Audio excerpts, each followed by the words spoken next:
Hello friends, आज हम बेलन के आधार का व्यास किस तरीके से निकालेंगे इसके बारे में जानकारी हासिल करेंगे। तो बेलन के बारे में तो आपने सुना ही होगा और उसके क्वेश्चन भी बहुत तरीके के आपने हल किए होंगे। ये क्वेश्चन थोड़ा सा डिफरेंट टाइप का है। हमको यहाँ पर ऊंचाई और वक्रपृष्ठीय क्षेत्रफल दिया गया है, तो इससे हमें क्या करना है, बेलन का व्यास निकालना है। नॉर्मली हमें क्या होता है, बेलन की हाइट और त्रिज्या दी होती है, तो हम उसमें से क्या बेलन का वक्रपृष्ठीय क्षेत्रफल निकाल लेते हैं। और हमको यहाँ पर क्या है, बेलन का वक्रपृष्ठीय क्षेत्रफल दिया गया है, उसमें ऐसे हमको आधार का व्यास ज्ञात करना है। तो ठीक है, चलिए हम शुरू करते हैं। वीडियो को अंत देखना, बहुत आसानी से आपको हम इसके बारे में जानकारी देंगे। चलिए हम सबसे पहले क्वेश्चन को एक बार पढ़ते हैं। किसी भी क्वेश्चन को हल करने से पहले उसको एक बार अच्छी तरह से पढ़ना बहुत ही ज़रूरी होता है, क्योंकि बहुत सी चीज़ें क्वेश्चन में दी होती हैं और हमको उनको अदर जगह खोजने की कोशिश करते हैं कि उसको कहीं और से निकालें या कहीं और से उसको मिल जाए तो हम उसको सॉल्व कर लें। तो चलिए हम क्वेश्चन शुरू करते हैं। बेलन की ऊंचाई 14 सेंटीमीटर व वक्रपृष्ठीय क्षेत्रफल 88 सेंटीमीटर, तो आधार का व्यास ज्ञात कीजिए। तो चलिए हम शुरू करते हैं। हम लिखेंगे दिया गया है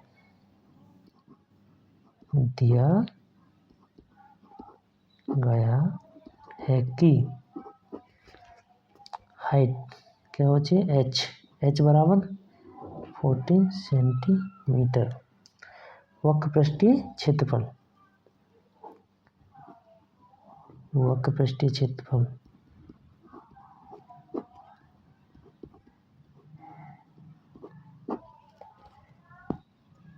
बराबर 88 सेंटीमीटर स्क्वायर। हमें बोला गया है कि आधार का व्यास ज्ञात करना है।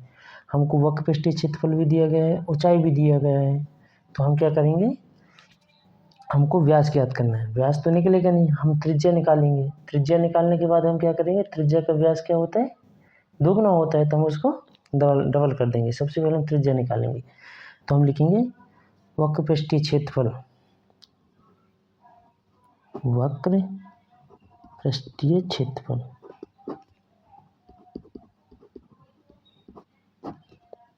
बराबर 2πr/h।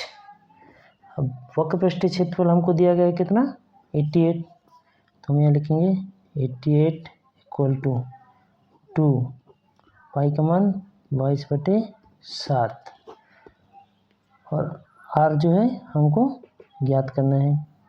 तो r को हम पीछे कर देते हैं, हाइट को हम आगे लिख देते हैं, क्योंकि मल्टीप्लाई में आगे पीछे हम कर सकते हैं, कोई इशू नहीं है इसका। तो हम 7 दूनी 14 और 22 दूनी 44 दूनी 88, तो क्या हो जाएगा 88 इक्वल टू 88 ब्रैकेट में r।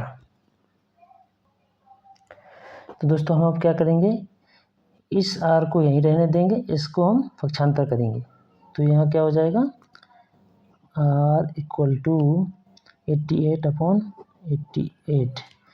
यहाँ पर क्या हुआ, ये r को यहीं रहने दिया, हमने इसको यहाँ पक्षांतर किया तो ये डिवाइड में आ जाएगा, क्योंकि मल्टीप्लाई में अगर कोई संख्या है, गुणा में संख्या है, उसका अगर हम पक्षांतर करते हैं तो वो भाग में चली जाती है, ये रूल है।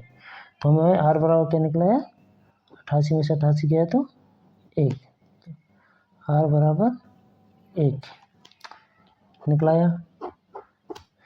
चूँकि यहाँ पर क्या दिया गया, हमको आधार का व्यास ज्ञात करना है। हमको क्या ज्ञात करना है, आधार का व्यास ज्ञात करना है। तो हम जानते हैं कि जो व्यास होता है, व्यास इक्वल टू क्या होता है, त्रिज्या का दोगुना होता है। तो त्रिज्या हमारी निकली हुई कितनी, 1, इसका डबल करेंगे तो क्या हो जाएगा 2। तो हम लिख देंगे, यहीं लिखेंगे हम व्यास इक्वल टू 2 सेंटीमीटर। इस प्रकार से हम, यदि हमें बेलन का वक्रपृष्ठीय क्षेत्रफल दिया गया है तो हम उसका क्या है, व्यास निकाल सकते हैं। अगर हमारा वीडियो अच्छा लगा हो तो हमारे वीडियो को लाइक और चैनल को सब्सक्राइब करें। धन्यवाद और ज़्यादा से ज़्यादा शेयर करें।